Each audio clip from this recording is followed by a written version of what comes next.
स्वागत है आपका गॉड्स वर्ड बाइबल हिंदी में। आप सबको जय मसीह की। एक प्रेम संघर्ष और विश्वास की गाथा। एक अनचाहा विवाह। बहुत समय पहले हरान नामक स्थान में एक व्यक्ति रहता था जिसका नाम लाबान था। उसकी दो बेटियां थीं, लिया और राहेल। लिया बड़ी थी लेकिन उसकी आंखें कोमल थी, जबकि राहेल सुंदर और आकर्षक थी। तो प्रियो, वीडियो देखने के लिए आप चैनल को लाइक, सब्सक्राइब और कमेंट भी कर सकते हैं।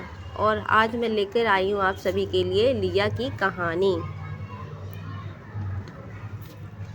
उसी समय एक युवक याकूब अपने पिता इसहाक के घर से भागकर हरान आया। उसने राहेल को देखा और पहली ही नज़र में उससे प्रेम कर बैठा। उसने लाबान से कहा, मैं 7 वर्षों तक आपकी सेवा करूंगा यदि आप मुझे राहेल से विवाह करने देंगे। लाबान मान गया और याकूब ने पूरे 7 वर्षों तक मेहनत की। लेकिन जब विवाह की रात आई तब लाबान ने उसके साथ छल किया। उसने राहेल की जगह लिया को याकूब को दे दिया।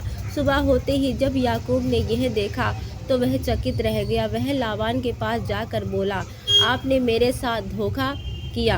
मैंने राहेल के लिए काम किया था, फिर आपने मुझे लिया क्यों दी? लाबान ने उत्तर दिया, हमारे यहाँ छोटी बेटी को बड़ी से पहले विवाह में नहीं दिया जाता। यदि तुम और 7 वर्ष सेवा करो तो मैं राहेल को भी तुम्हारी पत्नी बना दूंगा।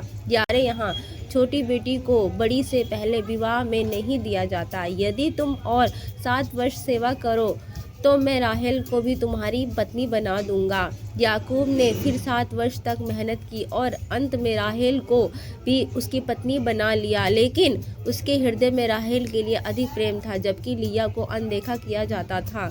लिया का संघर्ष और आशीर्वाद। लिया जानती थी कि याकूब राहेल को अधिक चाहता है। उसका हृदय दुख से भरा हुआ था लेकिन परमेश्वर ने उसकी व्यवस्था को देखा और उसे संतान का आशीर्वाद दिया, जबकि राहेल निसंतान थी। लिया ने अपने पहले पुत्र को जन्म दिया और उसका नाम रूबेन रखा, जिसका अर्थ है देखो पुत्र। उसने सोचा, अब मेरे पति मुझे प्रेम करेंगे क्योंकि मैंने उन्हें पुत्र दिया है। परंतु याकूब का प्रेम अभी भी राहेल के लिए अधिक था। फिर लिया ने एक और पुत्र को जन्म दिया और उसका नाम शिमोन रखा, जिसका अर्थ था परमेश्वर ने मेरी सुन ली। फिर उसने तीसरे पुत्र को जन्म दिया जिसका नाम लेवी रखा, इसका अर्थ था अब मेरा पति मुझसे जुड़ जाएगा। चौथे पुत्र का नाम उसने यहूदा रखा, जिसका अर्थ था मैं यहोवा की स्तुति करूंगा। समय बीतता गया लेकिन याकूब का प्रेम राहेल के लिए ही बना रहा। राहेल बहुत दुखी थी कि वह संतान नहीं पा रही थी।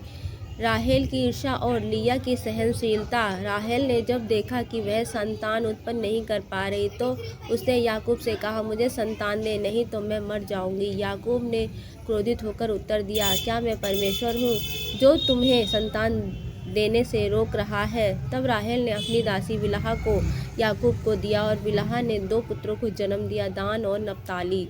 लिया ने यह देखा और उसने भी अपनी दासी जिल्पा को याकूब को दे दिया। जिल्पा ने गाद और आशेर नामक 2 पुत्रों को जन्म दिया। कुछ वर्षों बाद लिया ने 2 और पुत्रों इस्साकार और जबूलून को जन्म दिया और एक बेटी दिना को भी जन्म दिया। राहेल का आशीर्वाद और लिया का सम्मान। जब बहुत वर्षों बाद परमेश्वर ने राहेल की प्रार्थना सुनी और उसने एक पुत्र को जन्म दिया जिसका नाम था यूसुफ। अब याकूब को अपने देश लौटने की इच्छा हुई। विदा मांगी लेकिन लाबान उसे जाने नहीं देना चाहता था क्योंकि वह जानता था कि याकूब के कारण उसकी संपत्ति बढ़ रही थी। याकूब और लाबान के बीच एक समझौता हुआ और याकूब अपने परिवार को लेकर कनान की ओर चल पड़ा।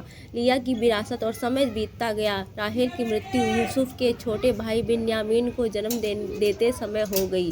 याकूब को बहुत दुख हुआ लेकिन अब लिया उसकी पहली और बड़ी पत्नी के रूप में बची रही। जब याकूब वृद्ध हुआ तो उसने अपने पुत्र को आशीर्वाद दिया। उसने यहूदा को विशेष आशीर्वाद दिया क्योंकि उसी के वंश से भविष्य में मसीहा प्रभु यीशु मसीह जन्म लेने वाले थे। याकूब जब मृत्यु के निकट था तो उसने अपने पुत्रों से कहा, मुझे मकपेला की गुफा में दफनाना, जहां अब्राहम और सारा, इसहाक और रिबका और मेरी पत्नी लिया दफन है। याकूब ने राहेल को नहीं बल्कि लिया को अपनी पारिवारिक कब्र में दफनाने के लिए चुना। यह दिखाता है कि समय के साथ उसने लिया के बलिदानों और धैर्य को पहचाना और उसका सम्मान किया। लिया की कहानी गहरी शिक्षा। लिया की कहानी हमें यह सिखाती है कि भले ही लोग हमें अस्वीकार करें, लेकिन परमेश्वर हमें देखता है और हमें आशीर्वाद देता है। लिया का हृदय टूटा हुआ था, लेकिन परमेश्वर ने उसे संतान, सम्मान और एक महान वंश प्रदान किया। उसकी संतान यहूदा से भविष्य में राजा दाऊद और अंततः यीशु मसीह का जन्म हुआ। इसलिए यदि कभी हमें महसूस हो कि लोग हमें नहीं अपनाते, हमें अस्वीकार करते हैं, तो हमें याद रखना चाहिए कि परमेश्वर हमारी परवाह करता है और हमारे लिए एक महान योजना बनाए रखता है। और ऐसी ही वीडियो देखने के लिए आप मेरे चैनल को लाइक और सब्सक्राइब भी कर सकते हैं। आप सबको जय मसीह की।